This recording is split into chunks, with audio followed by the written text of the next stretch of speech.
You keep choosing the same person in different bodies, different faces, different names, and you still have not noticed the pattern, the one who burns hot, then goes ice cold without warning.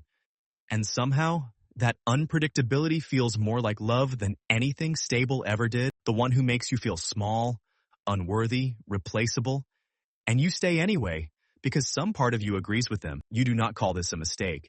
You call it love, because your mind has already rewritten the definition. This was never bad luck. Luck had nothing to do with what was done to you. It is not a type. It is a wound wearing a disguise.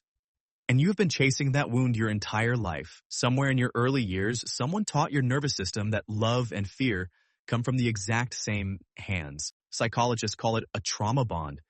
But that clinical name does nothing to capture how deep this wiring actually goes. It was never built on safety. It was built on the desperate need to survive someone who controlled whether you felt loved or afraid. And once your body learns that love is unpredictable, it stops trusting anything that feels calm. Your nervous system fuses affection and danger together so completely that you can no longer feel one without silently expecting the other. Tension becomes intimacy, cruelty becomes proof that someone cares enough to hurt you.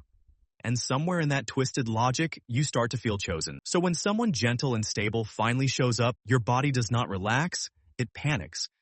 Because peace has never once meant safety to you. You call it boring, you call it fake, you call it something that will not last, because chaos is the only language you trust. This is not weakness. This is a nervous system that was trained from childhood to associate stillness with abandonment. It was built to survive war, not to live in peace.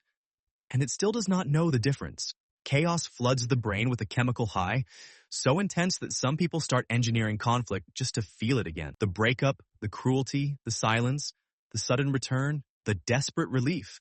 All of it becomes a drug.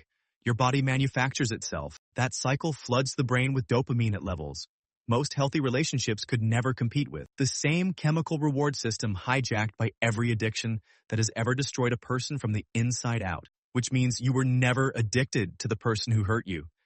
You were addicted to what your own brain did to survive them. Some people never escape this loop. They simply spend the rest of their lives chasing smaller versions of the same pain. This is why so many victims cannot leave, even when every outside voice is screaming at them to run. And this is also the darker truth. Almost no one says out loud. Some of them eventually become the ones who cause the pain, because the nervous system that learns love equals control does not always stay on the receiving end. Sometimes it flips, and the person who once begged to be loved gently becomes the person who cannot love without causing fear. The child who walked on eggshells becomes the adult who quietly builds a house made entirely of them. This is how the cycle survives long after the original wound is gone. It simply moves to a new host, and most people caught inside it never even realize they are still living inside someone else's damage. This was never romantic. It was never fate. It was a wound being passed from one generation to the next, like an inheritance no one wanted. And the most disturbing part is not that it happens, it is how easily it disguises itself as passion. The entire time, most people will never break the pattern. They will simply grow old inside a version of it that has learned to look calmer on the surface. Because breaking a cycle this deep does not just require willpower. It requires facing a version of yourself you may not recognize. And most people, when they finally see that version clearly, choose to look away again.